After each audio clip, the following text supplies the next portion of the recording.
रोजाना सबसे पहले मन्नत सीरियल देखने के लिए हमारे चैनल को सब्सक्राइब करें। एपिसोड के स्टार्टिंग में हम देखते हैं विक्रांत मन्नत को अंगूठी पहनाता है। आगे हम कुछ देर पहले का सीन देखते हैं जहां पर हम मन्नत और विक्रांत को एक साथ देखते हैं। विक्रांत मन्नत को कलर लगाता है। मन्नत सोच रही होती है कि वो भांग विक्रांत ने पी ली है। इसके बाद मन्नत विक्रांत से पीछा छुड़ाकर वहां से चली जाती है। इधर हम याशिका को देखते हैं। वो यही सोच रही होती है कि बस मलिका युवी को मनाने में कामयाब हो जाए ताकि हमें आज ही इस मन्नत और दुआ दोनों से छुटकारा मिले। मन्नत वहाँ से जा रही होती है। तभी विक्रांत मन्नत का हाथ पकड़ लेता है। मन्नत डर जाती है। वो बोलती है कि कौन है। तभी वो अपने सामने विक्रांत को दिखती है। विक्रांत मन्नत को फिर से कलर लगाने वाला होता है। इसके बाद वो अपने ही चेहरे पर कलर लगा लेता है। मन्नत के करीब आता है और अपने चेहरे का कलर मन्नत को लगा देता है। विक्रांत बोलता है हैप्पी होली। मन्नत बोलती है आप नशे में हो, मुझे जाने दीजिए। मन्नत जाने लगती है। विक्रांत उसको रोक लेता है। वो बोलता है कि नहीं, अब मैं तुम्हें नहीं जाने दूंगा। मन्नत बोलती है आप ये सब कुछ अब क्यों कर रहे हैं। अब ये सब कुछ करके कोई फ़ायदा नहीं। जब मुझे आपकी सबसे ज़्यादा ज़रूरत थी तब आपने मुझे छोड़ दिया। प्लीज़ मुझे जाने दीजिए। विक्रांत बोलता है कि नहीं, मैंने तुम्हें नहीं छोड़ा, तुमने मुझे छोड़ा था। मैंने कभी भी तुम्हें नहीं छोड़ा। विक्रांत बोलता है तुमने मुझे धोखा दिया था, तुमने मुझे चीट किया था, तुमने मेरे साथ ऐसा क्यों किया। मैं आया था लेकिन तुम उस वक्त धैर्य के साथ थी। मन्नत को याद आता है विक्रांत ने जब शादी तोड़ी थी तो उससे पहले वो बोल रहा था मुझे तुम्हारी लाइफ में धैर्य मेरी जगह लेता हुआ दिखाई दे रहा है। मन्नत को यही सारी बातें याद आती है। विक्रांत बताता है कि माँ ने मुझे वो फ़ोटो दिखाई थी जिसमें तुम धैर्य के गले लग रही थी। मुझे उसमें कुछ समझ नहीं आया था लेकिन फिर भी मैं तुम्हारे पास आया था। मुझे उस टाइम पर बहुत बुरा लगा। श्रुति माँ के जाने के बाद मैं तुम्हारे पास आया था। मैं तुम्हारी तकलीफ़ बांटना चाहता था, मैं तुम्हारे साथ रहना चाहता था, लेकिन तुमने मुझे खुद से दूर कर दिया। मन्नत विक्रांत को बोल रही थी कि आप यहाँ से चली जाओ, आप बस झूठा दिखावा कर रहे हो, झूठा प्यार कर रहे हो। इधर विक्रांत बोलता है तुमने ये सब कुछ किसके लिए किया, उस धैर्य के लिए। विक्रांत बोलता है मन्नत मैंने तुम्हें कभी भी नहीं छोड़ा, कभी भी नहीं। इधर हम दुआ को, बंटी को और बाकी के लोगों को देखते हैं। वो सब लोग डांस कर रहे होते हैं। तभी मलिका दुआ के पास आती है। दुआ को अपने पास बैठाती है। वो बोलती है कि दुआ, यूवी ने तुमसे बदतमीजी की थी ना, उसने तुम्हारा खाना चोरी कर लिया था। वो तुमसे माफ़ी मांगना चाहता है। वो फ्रीजर एरिया में तुम्हारा वेट कर रहा है। बंटी बोलता है नहीं दुआ, तू कहीं भी मत जा। पता नहीं वो पापा का प्रिंस क्या प्लानिंग कर रहा होगा। मल्ला बोलती है दुआ, अगर तुम यूवी को माफ़ नहीं करोगी ना तो विक्रांत कभी भी यूवी को माफ़ नहीं करेगा। अच्छा तुम मुझे एक बात बताओ, तुम्हारी एक छोटी सी गलती की वजह से तुम्हारे पेरेंट्स तुमसे कभी भी बात ना करें तो तुमको अच्छा लगेगा क्या। दुआ बोलती है नहीं, मुझे बिल्कुल भी अच्छा नहीं लगेगा। दुआ बंटी को बोलती है कि इट्स ओके बंटी, वैसे यूवी सॉरी बोल रहा है ना, और मम्मा कहती है जो हमें सॉरी बोलते हैं हमें उनको माफ़ कर देना चाहिए। मला बोलती है तुम्हारी मम्मा बिल्कुल ठीक बोलती है। इसके बाद दुआ वहाँ से जारी होती है। बंटी बोलता है कि रुक दुआ, मैं भी तेरे साथ चलता हूँ।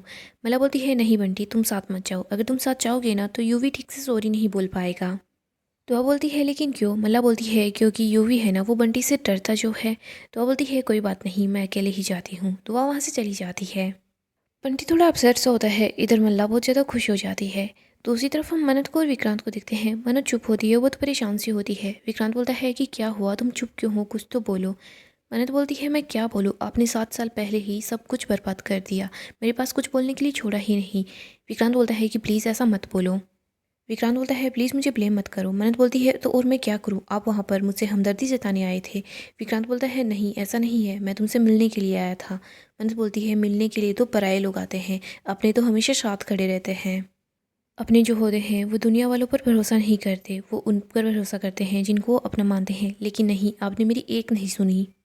आपने कभी अपना रिश्ता निभाया ही नहीं, कभी भी मुझे अपना नहीं समझा। और वैसे भी अब ये सब कुछ करके क्या ही फ़ायदा है। आपकी एंगेजमेंट होने वाली है याशिका के साथ, जाइए ना, उसके पास जाइए, उसके पास जाइए जिससे आप प्यार करते हो। मन्नत बोलती है जाइए और उसको अंगूठी पहनाइए जिससे आप प्यार करते हैं। मन्नत वहाँ से जाने लगती है। तभी विक्रांत मन्नत को रोक लेता है।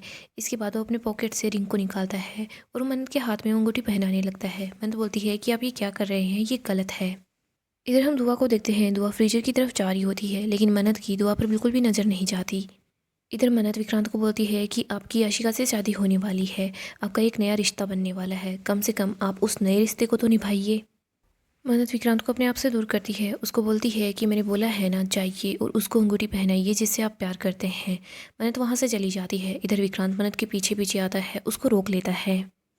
विक्रांत मन्नत के सामने घुटनों पर बैठ जाता है। इसके बाद वो उसको रिंग पहना देता है। मन्नत भी विक्रांत को देख रही होती है। विक्रांत तो बहुत ज़्यादा खुश हो जाता है पर मन्नत थोड़ी सी अपसेट होती है। विक्रांत बोलता है तुम्हारी मन्नत पूरी हुई। विक्रांत ये भी बोलता है बाबा जी से मांगी हुई मेरी मन्नत तुम हो और कोई नहीं। मेरा पहला और आखिरी प्यार सिर्फ तुम हो मिस मन्नत। विक्रांत मन्नत का हाथ पकड़ लेता है, उसको बोलता है कि तुम मेरी मिस मन्नत हो। आगे हम यूवी को देखते हैं, दुआ भी वहाँ पर आ जाती है।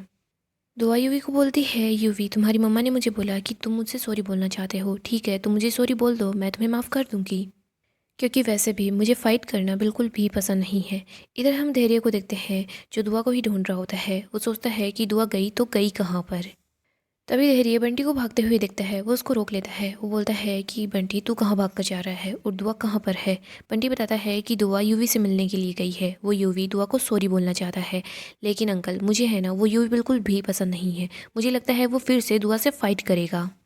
धैर्य बोलता है तो बिल्कुल भी टेंशन मत ले, और तुझे कौन सी उससे शादी करनी है, तू मुझे ये बता दुआ किधर गई है। बंटी बता देता है कि दुआ किस तरफ गई है। बंटी और धैर्य दोनों मिलकर दुआ को ढूंढने के लिए निकल जाते हैं। इधर हम यूवी को देखते हैं जो बहुत ज़्यादा गुस्से में होता है। दुआ यूवी को ही देख रही होती है। दुआ यूवी को बोलती है कि तुम ऐसे स्टेचू बनकर क्यों खड़े हुए हो, क्या हुआ। और वैसे भी मुझे पता है सबके लिए सॉरी बोलना ईजी नहीं होता, तुम मुझे सॉरी सिर्फ खड़ूस सलूजा की वजह से बोल रहे हो ना। यूवी तुम मुझे सॉरी बोल दो, मैं तुम्हें माफ़ कर दूंगी। मम्मा कहती है जब हम किसी को माफ़ करते हैं ना तो बाबा जी हमसे खुश हो जाते हैं। दुआ वहाँ से जाने लगती है, तभी यूवी दुआ को धक्का मारता है। दुआ फ्रीजर के पास जाकर गिर जाती है।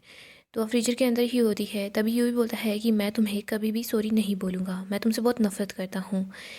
यूवी यहाँ पर बंटी और धैर्य की आवाज़ सुनता है तो वो फ्रीजर को बंद कर देता है। बंटी और धैर्य दोनों दुआ को आवाज़ लगा रहे होते हैं। दुआ आवाज़ लगाती हुई बोलती है कि प्लीज़ कोई तो दरवाज़ा खोलो। इधर यूवी बाहर की तरफ आ जाता है, धैर्य अंदर की तरफ जाता है। बंटी बोल रहा होता है कि यूवी तू यहाँ पर है तो दुआ कहाँ पर है। बंटी बोलता है बता दे वरना मुझसे बुरा कोई नहीं होगा। बंटी और यूवी दोनों झगड़ने लग जाते हैं। धैर्य उनके पास आता है, उन दोनों को शांत कराता है। धैर्य बोलता है बंटी मुझे पता है तुझे दुआ की फ़िक्र है, मुझे भी उसकी बहुत फ़िक्र है, लेकिन ऐसे लड़ाई नहीं करनी। दुआ फ्रीजर के अंदर होती है, धैर्य अंदर की तरफ आता है। वो बोल रहा होता है कि दुआ तुम कहाँ पर हो। इधर दुआ आवाज़ लगाती है पर धैर्य को कोई आवाज़ नहीं सुनती, तो अब वो ज़्यादा अपसेट सी हो जाती है, वो परेशान हो जाती है, घबरा जाती है। इधर धैर्य बाहर आवाज़ सुनता है तो वो बाहर की तरफ आता है। इधर दुआ रोने लग जाती है, वो दरवाजे को खटखटाती है। वो अपने पापा को, अपनी मामा को और बंटी को आवाज़ लगाती है। दूसरी तरफ हम याशिका को देखते हैं जो विक्रांत को बोलती है कि विक्रांत तुम ये सब कुछ क्या कर रहे हो। इसके बाद वो मन्नत के पास आती है। वो बोलती है कि तुम्हारी हिम्मत कैसे हुई मेरे साथ ये सब कुछ करने की। वो मन्नत का हाथ पकड़ लेती है, उसको बोलती है कि तुम अभी के अभी मेरी रिंग को उतारो, ये मेरी रिंग है, तुम्हारा इस पर कोई भी हक नहीं है। विक्रांत याशिका को मन्नत से दूर करता है, उसको बोलता है कि नहीं। मन्नत बोलती है विक्रांत प्लीज़। इधर विक्रांत याशिका को बोलता है कि इस अंगूठी पर सिर्फ मिस मन्नत का हक है, किसी और का नहीं। याशिका बोलती है मुझे कुछ समझ नहीं आ रहा। इसके बाद वो मन्नत को बोलती है तुमने जानबूझकर विक्रांत को भांग पिलाई है ना, ताकि विक्रांत को नशा हो जाए और मेरी इंगेजमेंट खराब हो जाए। मन्नत बोलती है प्लीज़ याचिका शांत हो जाओ, मुझे नहीं पता इन्होंने भांग कैसे पी है, लेकिन तुम देख रही हो ना ये नशे में है। ये जो कुछ बोल रहे हैं तुम उन बातों को दिल पर मत लो, ये बस ऐसे ही बोल रहे हैं। विक्रांत बोलता है कि तुम ऐसे कैसे बोल सकती हो, मैं ऐसे ही नहीं बोल रहा, मैं सच में सिर्फ तुमसे प्यार करता हूँ। विक्रांत मन्नत के पास आ जाता है, उसको बोलता है कि आई लव यू, मैंने कहा है ना मैं तुमसे प्यार करता हूँ और मेरा पहला और आखिरी प्यार सिर्फ तुम हो मिस मन्नत। विक्रांत बोल देता है तुमसे पहले भी कोई नहीं था और तुम्हारे बाद भी कोई भी नहीं हो सकता। तभी यहाँ पर धैर्य पहुँच जाता है। वो बोलता है मन्नत जी। इसके बाद वो विक्रांत के पास आता है। वो मन्नत को बोलता है आप यहाँ से जाओ, मैं यहाँ पर सब कुछ संभाल लेता हूँ। मन्नत जाने लगती है तो विक्रांत मन्नत को रोक लेता है। इसके बाद वो धैर्य को बोलता है कि तुम यहाँ से दूर हटो। विक्रांत धैर्य को बोलता है तुम बीच में आने की कोशिश भी मत करना और सोचना भी मत, चाहे तुम कुछ भी कर लो धैर्य, लेकिन तुम इस मन्नत की लाइफ में मेरी जगह कभी नहीं ले पाओगे। विक्रांत बोलता है मन्नत है ना वो सिर्फ मुझसे प्यार करती है। धैर्य सोच रहा होता है कि विक्रांत बिल्कुल ठीक बोल रहा है, मैं विक्रांत की जगह कभी भी मन्नत की लाइफ में नहीं ले सकता, मन्नत सिर्फ विक्रांत से प्यार करती है। गाइस डेली अपडेट के लिए आप हमारे चैनल को सब्सक्राइब करें, साथ ही साथ वीडियो को लाइक भी कर दें। गाइस अपकमिंग एपिसोड काफ़ी ही ज़्यादा इंटरेस्टिंग होने वाला है। अपकमिंग एपिसोड में हम देखेंगे मन्नत को गुस्सा आता है और वो याशिका को एक जोरदार थप्पड़ लगाती है। याशिका मन्नत को बोलती है कि मन्नत तुमने ये सब कुछ किससे सीखा है, अपनी माँ से सीखा है ना, तुम्हारी हिम्मत कैसे हुई विक्रांत को मुझसे छीनने की। आज तो तुम ये सब कुछ कर रही हो, कल को तुम्हारी बेटी है ना वो भी तुम्हारे ही नक्शे कदमों पर चलेगी। मन्नत को ये सुनकर बहुत गुस्सा आता है और वो एक जोरदार थप्पड़ याशिका के चेहरे पर लगाती है। इधर हम विक्रांत को देखते हैं। विक्रांत अभी भी नशे में होता है। वो बार बार बोलता है कि मैं सिर्फ मन्नत से प्यार करता हूँ। धैर्य यहाँ पर बताता है दुआ मिसिंग है। ये सुनकर मन्नत बहुत परेशान हो जाती है। इधर पर याशिका, मल्लिका, विशाखा, ऐश्वर्या ये बहुत खुश हो रहे होते हैं क्योंकि सोच रहे होते हैं कि इनका प्लान सक्सेसफुल हो गया है। इधर दुआ अभी तक फ्रीजर में बंद होती है। यूवी अपनी मम्मा के पास आता है, उसको बता देता है कि मैंने उसको कूलर में बंद कर दिया है। ऐश्वर्या बोलती है हमें जल्दी से जल्दी उस कूलर को यहाँ से निकालना होगा, वरना ये मन्नत अपनी बेटी तक पहुँच ही जाएगी। सो दोस्तों, नेक्स्ट एपिसोड काफ़ी ही इंटरेस्टिंग होगा। अगर आपको अपडेट जानना पसंद है तो आप हमारे चैनल को अभी सब्सक्राइब करें, साथ ही साथ वीडियो को भी लाइक कर दें।